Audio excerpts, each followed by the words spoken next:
Okay. Hi everyone. Thanks for attending this session. So this afternoon, myself, Christian Schutz, and Eric will cover a quick session around some of the lessons learned that we have experienced working with Telecom Operator. So as a quick intro, I'm part of HP, Cloud BU, and part of EMEA pre-sales.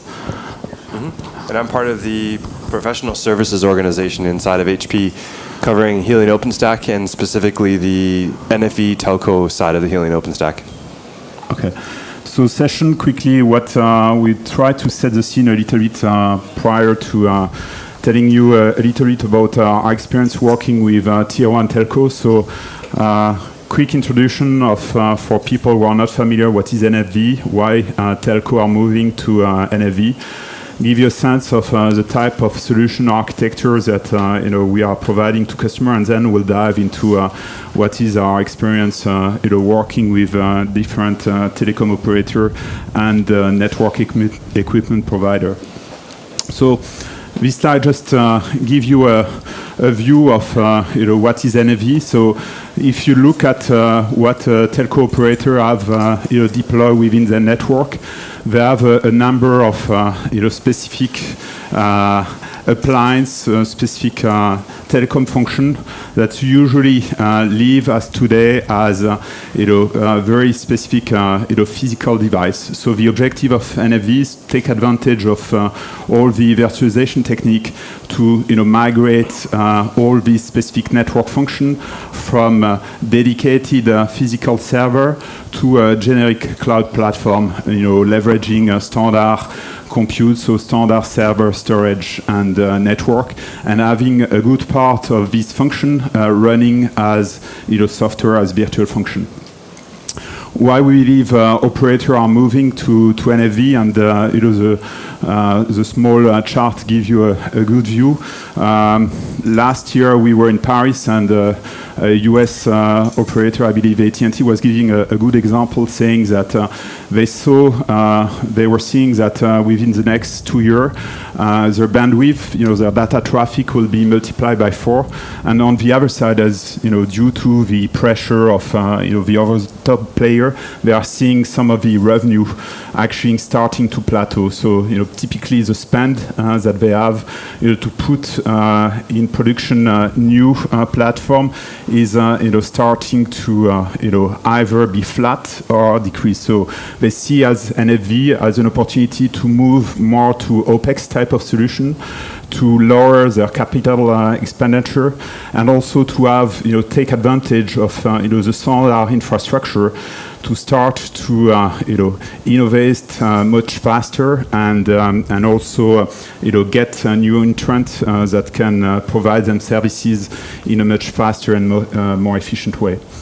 What is the type of solution that we are delivering? So this chart gives you a view of some of the our version of the HC standard architecture.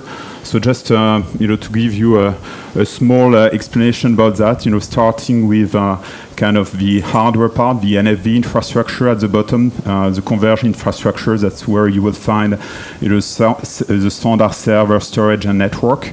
If we go above, you will find the hypervisor layer and the network virtualization element. A key element as part of this architecture is called MANO, management and orchestration, and that's where we position in an OpenStack based product. Our product's called HP and OpenStack, and above this cloud platform, you have the virtual network function, so the network application that live above this element.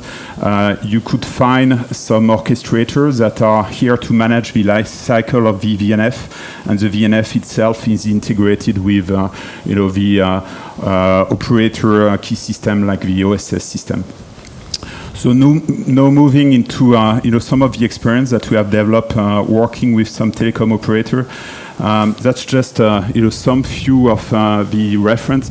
It's a pretty complex environment. So as HP, we are working like many other players with different partners. So we are working with key players which are providing VNF to the operator, typically the network equipment provider. So we worked with, here in Japan and abroad with NEC, who has ported some of their VNF on our, OpenStack-based NFV platform. We are also working in Europe with Nokia, and I'll talk about, next one of the projects where, we were partnering with Nokia on, our OpenStack-based platform. And, one reference that we announced earlier this year was Telefonica Unica. So HP is working with Telefonica to deliver them our NFV platform to cater for the cloud and telecom services. So this example knows that I'm going to address. So it's pretty typical of type of engagement. So it's related to one of the largest worldwide operator, which is that I personally worked on. So we worked on their NFV initiative with kind of this operator. It's the initiative is called Telco over Cloud, and we worked through different phases. The first phase was actually to deliver and design with them an NFV platform that was initially based on VMware. And some of the work that we did was to help them define a reference architecture for their NFV infrastructure, to help them deploy NFV projects in different kind of size. So, they kind of categorize, their NFV project in small, medium, and large, with pretty much, small means around 50 server up to, 900 server for some of the large deployments. So, our first phase was to, work on this architecture and define the proper infrastructure. Second phase, we worked, starting 1 year, a little bit more than 1 year ago, on a new design for this platform. And this time, the design was based on KVM OpenStack. And the key was not to mimic exactly, the requirements that they were using from VMware for the commercial product, but really to cater to, functional and key business requirements that they had. One key element also, so the type of scenarios that they were willing to support, they needed a platform that could be used by multiple network equipment provider. So each of them have a separate environment and could onboard their own virtual network function on this platform. And third phase was to work with one of the network equipment provider that was mentioned by the operator. So we specifically worked with Nokia, and Nokia worked with us to port one of their VNF. In this case, it was a virtual MME, virtual mobility management engine, which is one of the key functions, which is part of the access node of LTE or 4G network. So Nokia ported their capability on our Hewlett OpenStack based platform, and they ported also a specific element called CAM, which is pretty much responsible of the life cycle of the VNF. So, this proof of concept was, also kind of the first validation of the test bed that we created with this operator. Just in, the form of how we engage with them. So one of the first activities that we had to do was to, understand, based on the platform that they already had in production, what were some of the key requirements, for the platform. So, high availability, disaster recovery, having a shared, multi-tenant infrastructure, and then, more classic kind of cloud characteristic, having, elasticity, interoperability, etc. And, identify among all these requirements which one we could map directly to an OpenStack requirement, and then also identify gaps. And one of the things that we did is we worked with a specific program within HP, which was some kind of early adopter program, where we are engaging with both telco and network equipment provider to really understand what are some of the key requirements, key business requirements, translate that into the corresponding technical requirements, and work to address the gap and evolve our product and also push some of these new feature to some of the community product. With that, I will pass it to Eric. Thank you, Christian. So any questions so far before we hop into the last, I'd say 5 minutes and then get into some more Q&A? Okay, so the next section we're going to cover here is about telco provider use case. So this is actual telecom provider, excuse me, in the EMEA region who wanted to do NFV Caregrade, but they hadn't done it before. So they were basically asking all the different OpenStack vendors what they could do and how they do it. And a lot of the OpenStack vendors have proprietary ways to do telco, and there's also open source ways to do telco. So the last few slides here, there's going to be, we're from HP, so we're not mentioning HP at all. And the other important thing to take away from the last few slides here is what we describe is possible on any OpenStack distribution.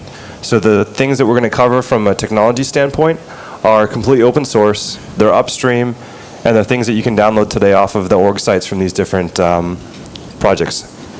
So I have 3 slides in general. This first one here is just showing you a concept of user space and kernel space. So let me see a show of hands. How many people out here have done DPDK? Okay, got a couple back there. Numa, Huge Pages, SROV. Okay, so I've seen a few where showed hands for all of them. So we definitely have some telco people in the room, I'm guessing, or HPC people. What this is showing you here is where the industry is going. So if you're looking at getting high performance out of your OVS bridge, or if you want to get let's say a very large scale of DPDK running, you need to put things in the user space that we're seeing today. So you take your OVS, you put it in user space, you take DPDK and enable that, along with Huge Pages and Numa. And if you've ever done a DPDK install on your own, for example, you'd realize that Numa, Huge Pages, and some other things called like IOMMU, or if you're familiar with the PC BIOS, how many people have gone and enabled VT-D in their BIOS? Yeah, that's IOMMU as well. So there's a lot of pieces that like DPDK needs that has to be there in your server infrastructure. So what we did at this operator is the operator said, okay, we want to have a virtual customer premise equipment deployment. So this is like taking 1,000 sites that have physical servers that are, or firewalls and routers out at the customer site, throwing a small Soho box out there that's running like an OVS bridge that can speak open daylight or open flow exactly. And what we do is we tunnel everything back over VXLAN into a data center. And instead of having VMs out at the customer site, or whoever the customer premise is, you run them centrally in your cloud. And then you need to actually get high performance out of those. So then they said, okay, we want you to give us 300,000 packets per second for every customer. So a single VM doing 300,000 packets per second. In order to hit our price point, we want you to have 50 of these VMs on a compute node. And then they told us we want to have a 50% CPU utilization under the VM, meaning that we have to have enough CPU resources in this compute node to service the VM and not be servicing packet forwarding. So for us, that means we had to do Numa pinning. So we did a 2-to-1 oversubscription for CPUs. We did we had enough physical memory, but we did Huge Pages. So we did 1 gig and 2 meg Huge Pages. So some of this stuff may sound outside of what you guys have exposed to. I'll show you, we have another session later this week, and this is my advertisement pitch here. That goes into 45 minutes of detail exactly what I'm talking about now. So if any of this is kind of going, over your head, come to that session and you'll see in this slide here. So it's at 5:30 tomorrow, and it's called HPC and OpenStack. But myself and a colleague of mine, Glenn, will be there, who's an HPC guy, and I'm a telco NFV guy. So just want to list some things here. I'm going to kind of go off here and just read these through for you guys. So I already listed some of the key KPIs the customer asked us for. What we did is everything that we took from the community. So we took all the hard work folks like you have done putting into projects like DPDK 2.0, OVS 2.4, and these are all interdependent. So a lot of these projects have to have a certain version of OVS, like 2.4 was the first version, TPDK 2.0 supported. You had to have the right size huge pages. You had to have your libvirt, your QEMU, everything recompiled with NUMA support and huge pages. So it's quite an involved process, but once you get it through the first time on whatever distro you guys use, you could reproduce this as you continue to grow your distros to the future releases. Let's see, did I miss anything? Oh yeah, and real-time kernel. So we had a real-time kernel in the customer's solution, but DPDK did not support a 4.x kernel, at least the 2.0 framework. So we had to roll back to 3.19, and we didn't have the preemptive kernel stuff in that one that we were using in HP, in the company that I work for. So we had to take out real-time kernel, but the plan is to go to 2.1, which now supports the 4.x kernel from what I've read, and actually get real-time. So now we've got a completely open source, developed by the community, NFV platform with, granted, there's some HA stuff missing from it, but we're really close to competing with complete proprietary solutions on this type of OpenStack environment. So I'm going to stop there. I think we're getting close to the 15 minutes that we had here. Any questions so far? Or any thoughts, any experience that some of you guys might have? Sure, question? How do we get performance with TCP traffic? So we're using something called VFIO. So in OpenStack, you can use UIO or VFIO. It's a way to virtualize the IO, let's say interrupt bus, in a sense. We're using VFIO, and TCP, UDP doesn't matter. We're not doing any offloading into the NIC or like anything like that. What we're doing is we're giving 1 gig huge pages to the DPDK process, and then basically there's going to be a ring buffer and user space for every single NIC port in the OpenStack environment. So our VMs typically have 3 ports, and each port would get its own receive and transmit ring buffer in user space just for those ports. So that there's no UDP or TCP offloading onto like the Mellanox or Intel firmware or NIC hardware at this point, but there will be stuff coming in 2.1 that would be VXLAN offloading. Did that answer your question? Yes, so you don't do any TCP flows. Not yet. So which means that performance will be bad, will be worse than the cables in this kind of sense.